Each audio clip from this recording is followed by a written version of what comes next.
So, a very good evening to everyone. Hopefully, everyone had a good lunch. I surely did. Okay, so my presentation today will be on the OceanTeacher Global Academy. So, before I start, I'd like to thank Ariel for basically presenting some of my slides. So I don't need to elaborate too much on certain parts. I think you've all seen these slides. And I think it was explained in a very good, I can't explain better because I think Ariel knows the history better than me. Okay, so I won't go through this one. So my next slide, I'll start talking about in the year 2000. I think I'm older by year 2000. I can explain better. So I think the OceanTeacher project basically got a very good impetus when the IODE office was established in Ostende. The government of Flanders offered to host the office there, and by having a permanent office, a lot of the training courses could be held. You have a permanent location with all the facilities required to have training courses. So starting from 2005, a lot of, I think if I'm not mistaken, every year Ostend hosted 6 to 8 training courses every year. But of course, it's not ideal. The training courses were based on projects and so on. So you don't have a continuous funding. So, but in 2009, the OceanTeacher Academy was established with yearly funding from the Flanders government. So by having continuous funding, IODE was able to hold the courses more professionally, so you can plan ahead. So what they did is they looked at the user requirements from all the regions and established a training plan. Okay, so I think it's very important.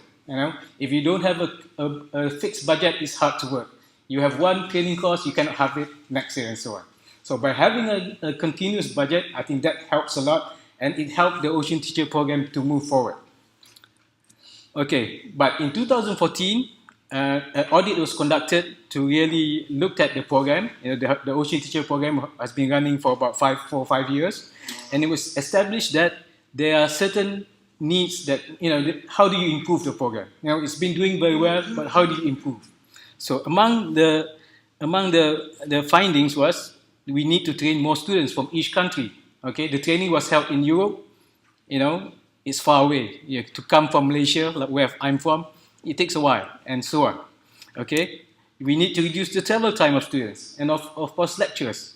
Okay, we need to provide training from local languages. You have people in Santa Marta who don't really speak English that well.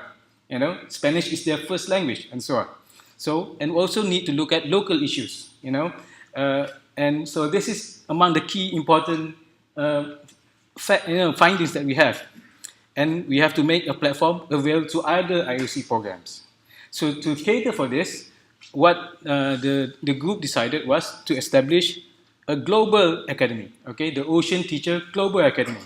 So the main idea of the Global Academy is to establish several regional training centers, not with in different regions of the world with different languages, speaking different languages. So and these centers will be centric to the location itself.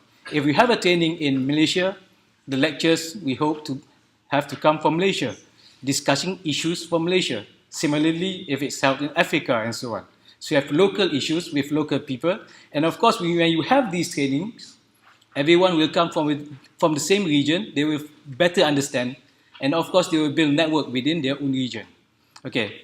Based on my experience holding these training sets, we have a lot of groups, we established a lot of groups from our region to look at similar issues and so on. So this has been a very important, I think, achievement of the OceanTeacher program. So if we look at the OceanTeacher program itself, we currently have 9 regional training centers, basically it's too small on the computer, in Colombia, Senegal, Kenya, Mozambique, India, and of course in Malaysia. And Ostende still hosts a lot of trainings in Ostende itself. So we're not saying that, we're not forgetting Europe in a sense. Okay, so these are the training centers. And of course, let's move forward. And of course, the second most important part of the OceanTeacher program is the e-learning platform.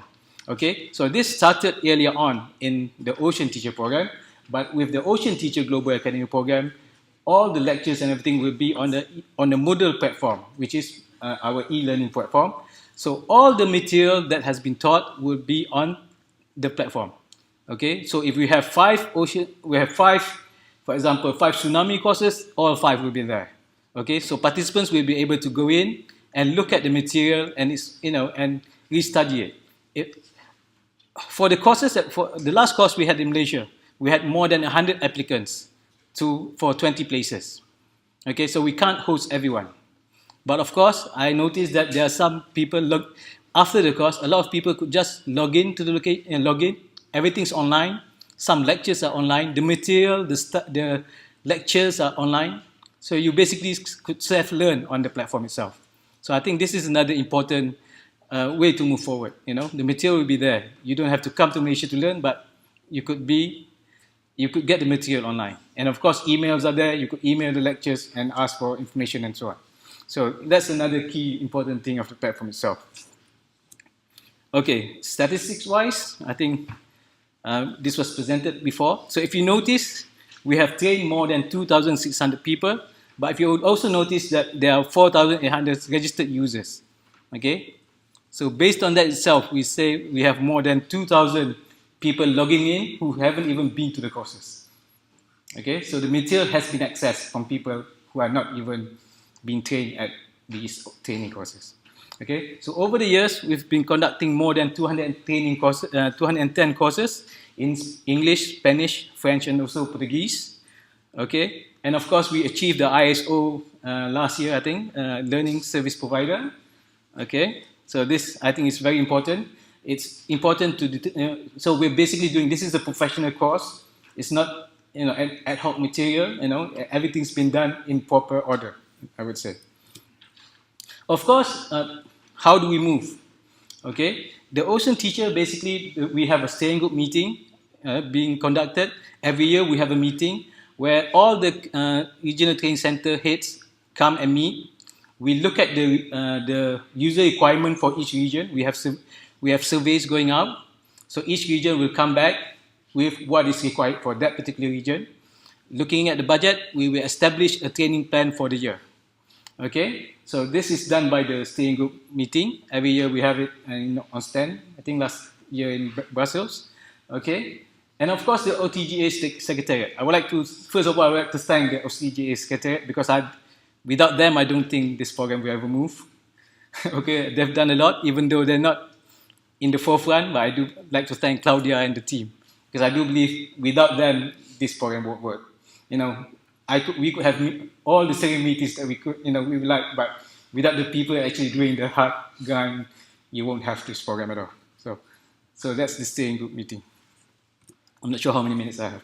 Okay. So of course, there are a lot of challenges. 5 minutes. Okay. So I have a 5-minute video at the end, so I'm going to rush a little bit. So of course, there are a lot of challenges. Imagine different countries have different rules, so some places, even transferring money will be a problem. Okay, languages, of course, and even the OceanTeacher e-learning platform is not being used fully. It's being used, but not as much as we like.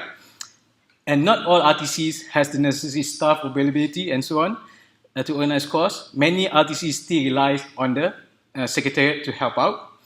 And of course, we are in different time zones, so that's another issue. Okay, Of course, what are our achievement? I think the main one will be in December 2014.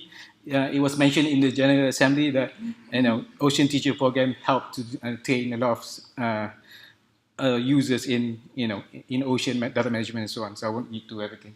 And of course, we received the ISO certification.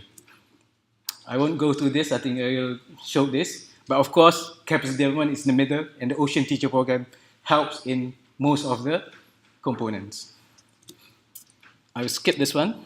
Okay, I will skip this one too. This will be okay. But of course, the OceanTeacher program not only works within IODE. We also work with other IOC programs. And some of the programs are shown here, Harmful Algae Bloom, Marine Spatial Planning, and also the Tsunami program. So I think we've helped join training sessions with them. Again, we don't only work within the IODE, within IOC, but we also work beyond IOC. So these are several programs that we have conducted training programs with. So basically joint trainings. Okay, so of course, if everyone wants to hold a training session, you could come to OTGA. Maybe we could discuss training in the future and so on. Okay, of course, the SDGs, we contribute to like 6 of the SDGs. I won't go through this one. Okay, so how about the future? How do we see us moving forward? And I think the project basically is ending at the end of this year, and we're proposing a new project for next term. Okay, so should we expand network or RTCs? Maybe, yes. How do we move forward? Maybe it's a blended approach. Okay, maybe we should have specialized RTCs looking at different topics. Okay, of course, we believe the OceanTeacher program is very important, especially in view of Agenda 2030 and also SDGs. Okay, of course, it's very important for the UN Ocean Decade. You know, this is a key component of sustainable development. Digital revolution, the skills we need to achieve sustainable development. Okay, that's a key thing. Maybe in the end, we should deliver one SDG academy or something like that. Okay, that's, you know, it's something I'm opening that for discussion.